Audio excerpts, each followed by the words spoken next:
Well, ladies and gentlemen, welcome to a new edition of the EK and Tent Talk. My name is Rob Howden, joined as always by David Cole. And this edition here at the Superkarts USA SummerNationals, the final round of the 2022 Pro Tour Championship Sunday coming. We'll find out who are the national champions and number one plate holders for Superkarts USA competition this year. Again, PSL Karting, of course, longtime stalwarts of the North American karting scene. Over 2 decades, they've been part of national level racing, both north of the border and south of the border. PSL, of course, the biggest and the importer for the Birel ART chassis and, of course, all the other components underneath that, all the other sub-brands as well. David Cole, good to be here again. We're at Castle Motorsports Park. We call it kind of our second home because we spend so many race weekends here each year, but good to be here for the SummerNats. Yeah, this is just the beginning. Yeah. You know, this is the first of what I think is 4 for me for this year. It is. So, and all in the second half of the season. Normally we're here a little bit earlier in the year, but yeah, excited to be back at Newcastle. Excited to decide this year's champions in the Superkarts USA Pro Tour. So we're going to talk a little bit about the drivers here that are part of the program here this weekend. Jordan Musser, of course, joining us here, multi-time Superkarts USA Pro Tour champion. We'll have Mark French joining us, Jake French as well. We'll see what other drivers we could potentially grab from the paddock area. They're still working behind us, wrapping up from Friday's practice. We'll also, again, talk to Mark French a bit about the Birel ART brand and how it's kind of growing throughout the U.S. Mark does a lot of work down in the state of Texas, and there is a lot of Red Army people down there right now because they have sold a ton of Birel ART carts down in the state of Texas. Let's start with Jordan Musser, though. Jordan, for those of you folks who have watched national racing for any period of time, you know Jordan Musser, one of the legends of our sport for sure. Good to have you back here this weekend. You've won lots of championships in the Masters category, 5 in total, 5. But you're running pro shifter this weekend. What's the motivation behind running against the kids, if you will? Yeah, it's definitely a new challenge. For me, it's to continue to get better. Yeah. You know, I think once you reach a certain point, even though it's certainly challenging at the front of the Masters field, I'm just not learning as much.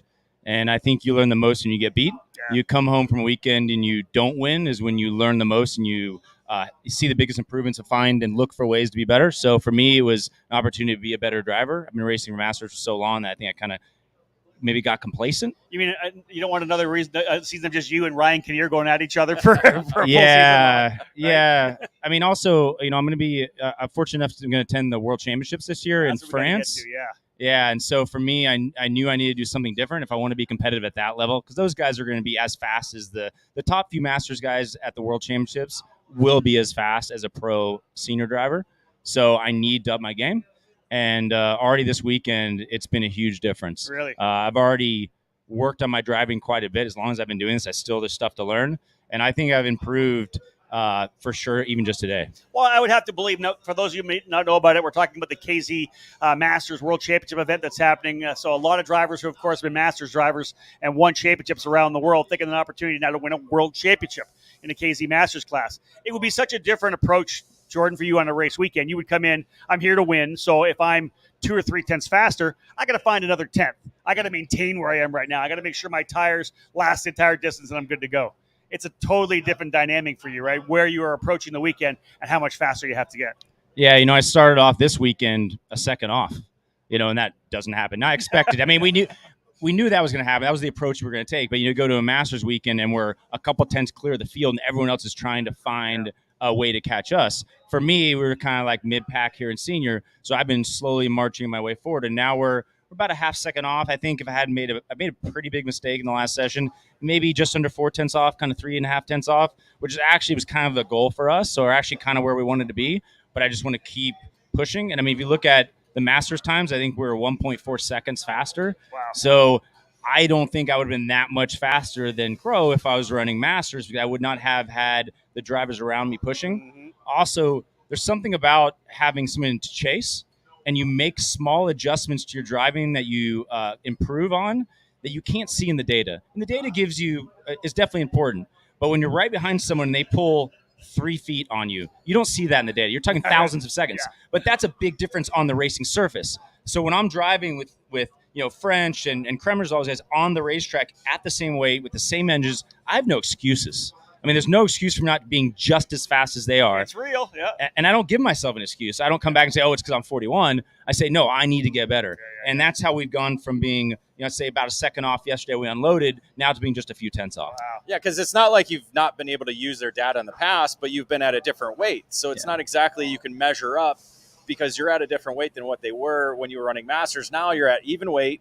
And like you said, you're more of a visual guy on track. You can see exactly the pinpoint kind of the spots where they're getting you or you're getting them. And it, as you said, it doesn't correlate so much on the data, but you visually, you're more of a seat of a pants kind of a driver. Yeah, I mean, the section times, we use data for section times. Yeah. But it's very different. I can see much smaller granularity on the racetrack. I do use data a lot. Matter of fact, I think one of the big improvements over the last 2 years where I've gone from being fast to being really kind of the leader in the Masters category, or at least I try to be, is I quit using the excuse of the weight. And my target was always to be as fast as Jake, period. There's no excuse. Yeah. And in a few events, especially some of the temporary circuits, we got within a few tenths. And so that was kind of the goal then. And now this is kind of the reset the goals and go for more. I like that. So if you have any questions, if you're tuning in right now live and not watching it this when it's recorded, feel free to drop a comment, whether on Facebook or YouTube. David's going to pick those up. If anybody does have any questions, David can bring that in and ask Jordan or any of the other guests we have throughout the day. So let's talk about this KZ Masters race going in. Is there anything else you're doing in terms of other than running pro? Are you doubling down on your fitness? What are you doing to try to get ready when you go to Europe to kind of be a guy that can run up front? Yeah, fitness is going to be a huge thing. I mean, as I get older, it's getting much more difficult, that's for sure. I haven't raced since Orlando, which is kind of tough on me. I've never been a big practicer. It's just the way my work-life balance has been. I just haven't had the time. When I can get away to go race, that's what I do. But I practiced every weekend for one day, basically once a week for the last 6 weeks, which is something I've never done before. Okay. And I can tell a difference. Down, right? Yeah, I've never done that in my entire career. All right. And I can tell the difference. I'm more consistent.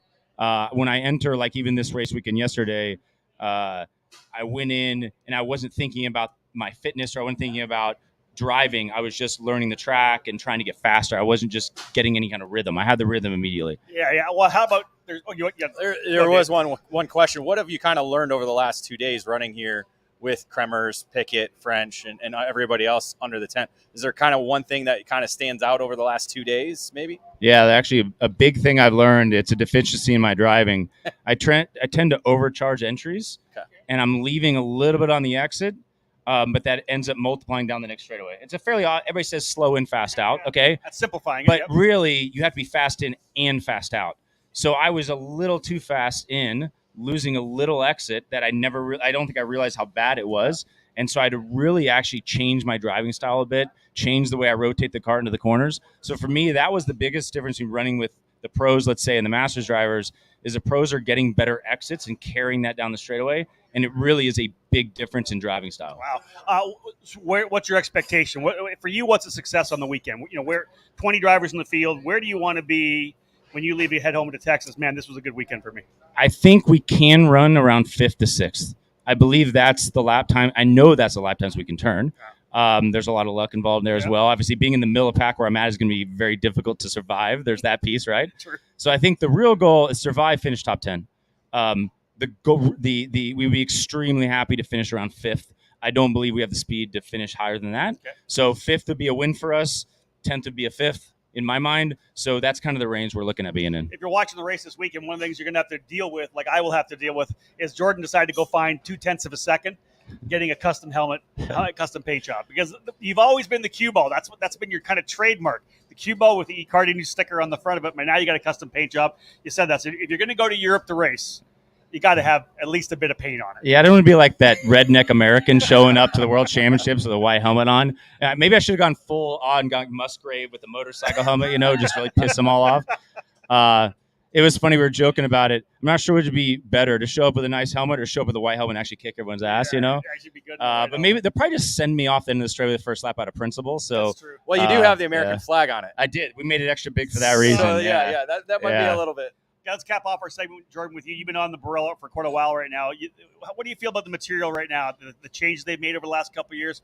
Are you happy with the cart the way it is? Does it fit into your driving style? I know you're changing it a bit now, stepping up, but yeah, I mean, I've definitely adjusted my driving style, but I think that's independent of the chassis. The chassis last year we made a big jump in stability and making the cart easier to drive. Obviously, Kremers won the World Championship, I guess, the year before that, but I felt the chassis was quite difficult to drive the previous 5 years. Okay. I struggled a bit. We obviously have a lot of commitment to the Birel brand, so we stuck with it and helped learn. And like I said, Kremers won the World Championship. It's hard to say the chassis was bad, but I think it was hard to drive. So guys like me, maybe guys that aren't professional drivers, were struggling a bit more.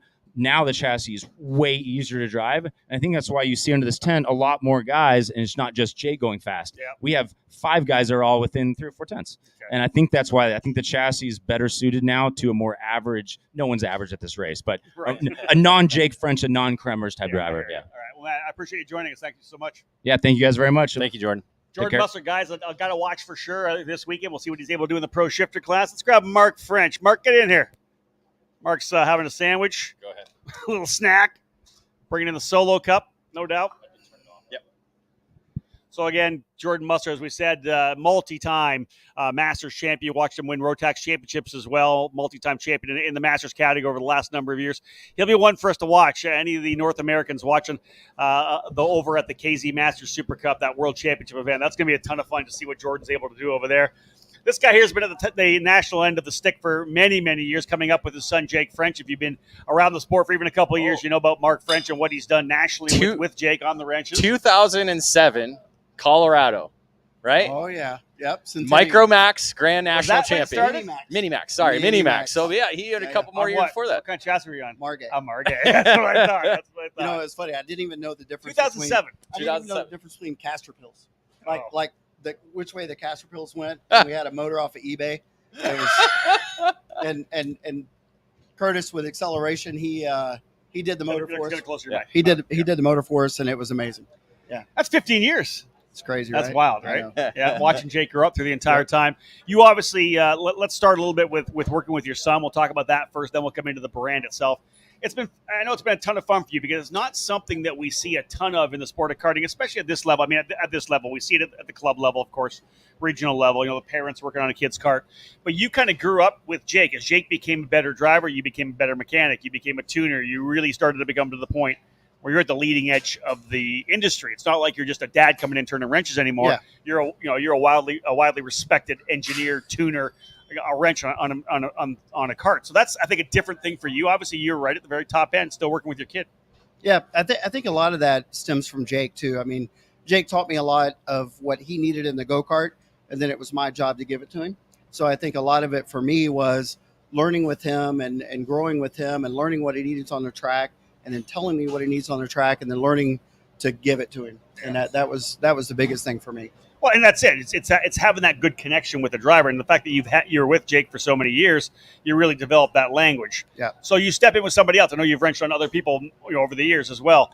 Are you able to pick up that language? Is that the first step, coming to developing that communication so you both understand each other? Yeah, I think that's the most important part is the communication and getting that right with the driver, and then also understanding what the driver really needs to make the kart go faster.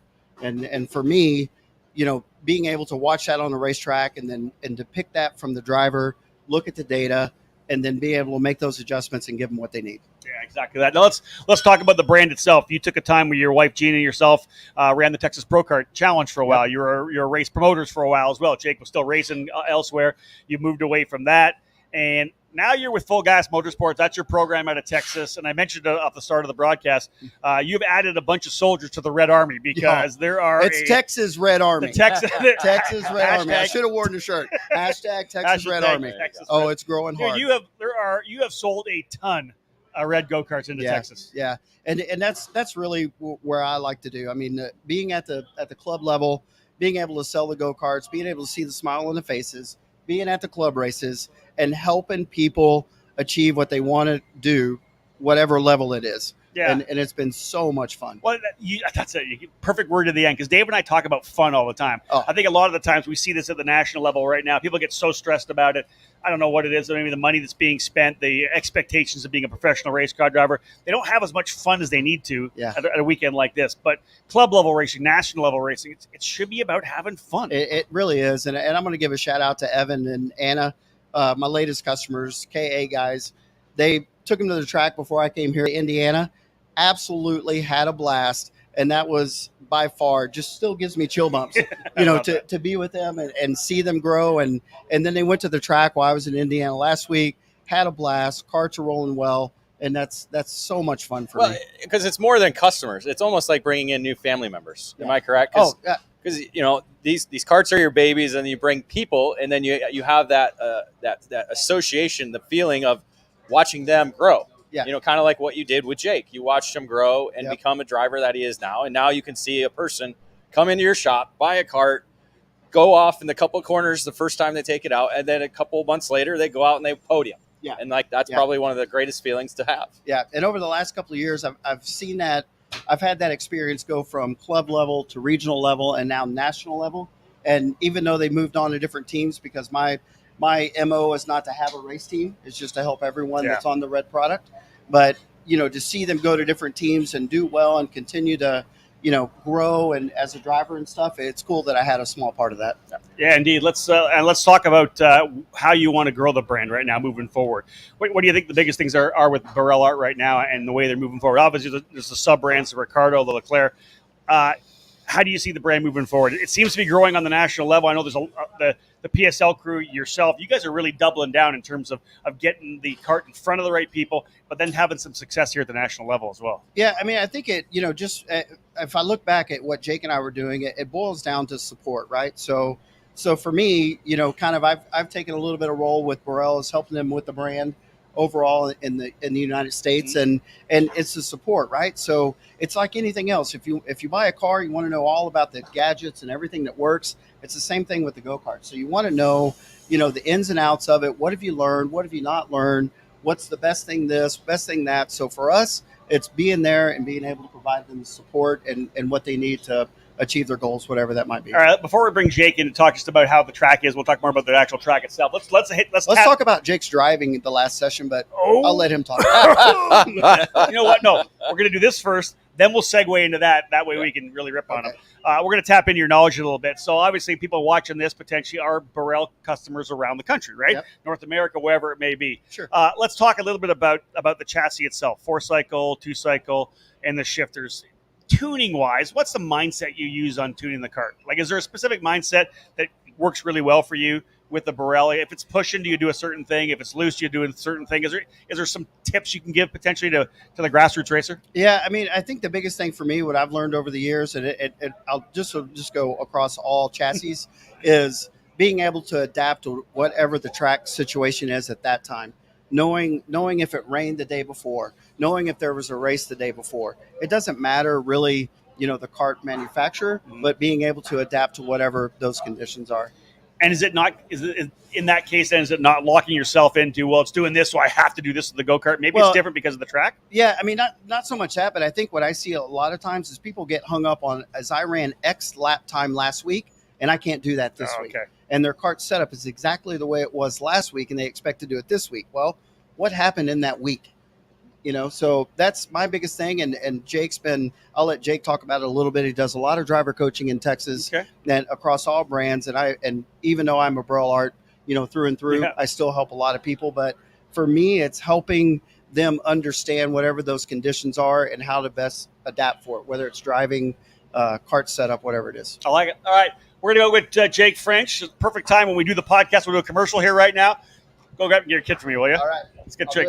How's that cocktail, by the way? Perfect. Again, another edition of our Tent Talk show here at the Superkarts USA Summer Nationals. Getting a chance to talk with Jordan Musser to start things off. Keep talking. I'm still talking. Oh, I see. Yeah, you don't have to stare at the camera though, because I have the camera off right now. Right. So I was hoping that way it's a little bit easier for the segue. We'll bring Jake coming in here for sure. Is Harrison Mills still over there? We can grab him later too, potentially. All right, let's get the microphone set up here for Jake French. He's done a couple of these broadcasts with us. Welcome back, folks. We're here at PSL Karting. We've talked to Jordan Musser, as we said, Mark French. We'll bring the kid in here right now, who's no longer really a kid anymore. That was a lot. No, I'm not too much of a kid anymore. He brought up 2007. I did. You did. That's I did, exactly that. Yeah. Do you remember that? Rotax Nationals? Oh, I remember that. Yeah. What's the one? Obviously, aside from winning, what's the one thing that kind of stands out from that weekend in Colorado? One thing was probably just our program. It was in the time where big teams were starting to come along. So like MRP, Tony Kart. I mean, it was starting to grow. The semis were starting to come in and whatnot. And I'd only been karting really for 2 years, really a year. And we were just out of the back of the trailer, eBay motor, with the Margay chassis we had no idea really what we were doing. And I don't know, just kind of. So what made you guys go there? I mean, if you guys didn't know what you were doing, what made you go there from Texas to Colorado? Well, because Rotax was pretty strong around our area. We didn't really run any races besides Rotax Nationals, and we did Rotax Nationals the year before, and that was kind of our one big race we wanted to do, and that's Rotax. So it's almost like the runoffs. It was almost like your runoffs. Yeah. But let's use this as an example for anybody out there right now who's struggling. You're brand new. You just got rolling with your son or daughter. You're coming racing. Invest the 15 years and you can be a pro factory driver essentially and one of the top tuners in the sport. And you put the time in, you can get it done. Right? It takes a lot of laps. I mean, yeah, it's expensive. You're running tires and fuel and whatever, but you run the tires till they pop. I mean, you run the fuel all the way down. You run 50 lap sessions, not 10. You just keep going and going and going, sun up, sun down. Well, obviously, Jake's been in the top, 3, David? How long has he been in the top 3 ranking? A long time. A long time. Yeah, I mean, yeah, it was always number 2 last year. That's right. Still is number 2 right now. One of the top 2 drivers in the sport, 2-3 drivers in shifter car racing for the last number of years. Your dad was talking about the fact you've transitioned to a lot of coaching back home, a lot of driver coaching, different brands, whatever it may be. You mentioned being on the track, on used tires, beating the crap out of them. What would, if you were to talk to somebody out there, a club level racer, what kind of tips would you give them? Is that it? Go to a practice day and run out of fuel? Like just keep driving? Yeah, for sure. A lot of kids nowadays, they want to play video games or they go out there for a little bit and they run, whatever, 40, 50 laps and then go home, or if the parents want to go home, whatever it is. I don't see a lot of kids nowadays, especially at the local level or even regional level, that just don't really put a lot of time in. They're not putting a lot of laps in. Now there are some talent that's coming up, Fletcher and Young Guns, Cruz and Zilch and all them. They put the time in. Is that it? Is that the differentiator? You got to put the laps in.